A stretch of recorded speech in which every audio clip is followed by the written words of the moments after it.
আওয়ামী লীগকে নিষিদ্ধের দাবিতে এই মুহূর্তে ফেনীর খেজুর চত্বরে 3টি ব্যানারে বিক্ষোভ মিছিলের আয়োজন করা হয়েছে। আমরা দেখতে পাচ্ছি ইউনাইটেড পিপলস বাংলাদেশ, বিপ্লবী ছাত্র সমাজ বাংলাদেশ, বিপ্লবী ছাত্র সংসদের 3টি ব্যানারে বিক্ষোভ মিছিলের আয়োজন করা হয়েছে।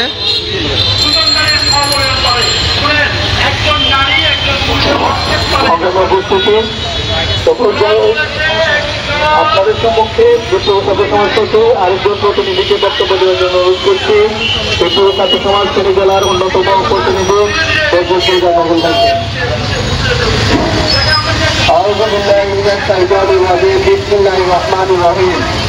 আওয়ামী লীগ নিষিদ্ধের দাবিতে আজকে 3টি ব্যানারের সমন্বয়ে বিক্ষোভ মিছিলে উপস্থিত সম্মানিত সহযোদ্ধাদেরকে জানাই আমার পক্ষ থেকে আন্তরিক অভিনন্দন।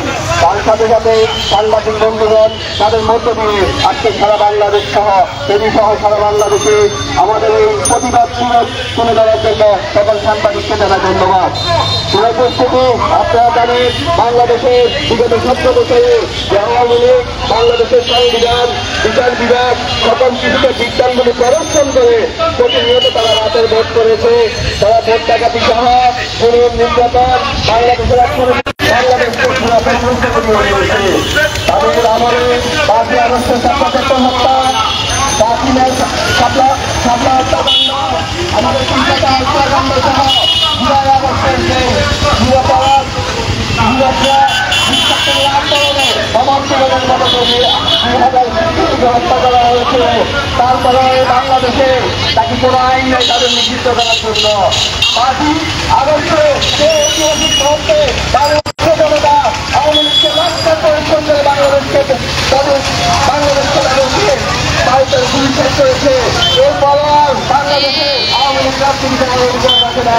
তাই আমার পুরাটা আহ্বান থাকে বর্তমান সরকারের প্রতি, আপনারা যে রক্তের উপর দাঁড়িয়ে আজকে আসনে বসে আছেন অবশ্যই যে রক্ত বেলা জড়িয়েছে তাদেরকে বাংলাদেশে নিষিদ্ধ করে বিচারের সম্মুখে আহ্বান রেখে আমি আমার বক্তব্য শুরু করছি।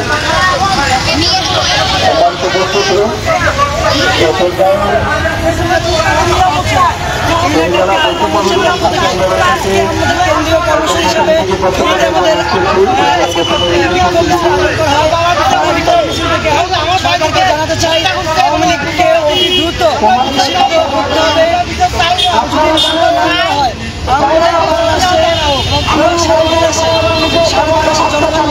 আমরা ঢাকাতে রাজপথ আওয়ামী লীগকে নিষিদ্ধ দাবিতে বিচার এখন পর্যন্ত পাই নাই। এখনো আমরা দেখতে পাচ্ছি অনেক সুশীল রাজনৈতিক দল আওয়ামী লীগ করার চেষ্টা করতেছে। আমরা বৈষম্য বিরোধী ছাত্র আন্দোলন ফেনী জেলার পক্ষ থেকে এই স্পষ্ট ভাষায় বলতে চাই, যারা এই খুনি আওয়ামী লীগ এই নিষিদ্ধ সংগঠন ছাত্রলীগ আওয়ামী লীগকে যারা পুনর্বাসন করতে চাইবে তাদেরকে বৈষম্য বিরোধী ছাত্র আন্দোলন তথা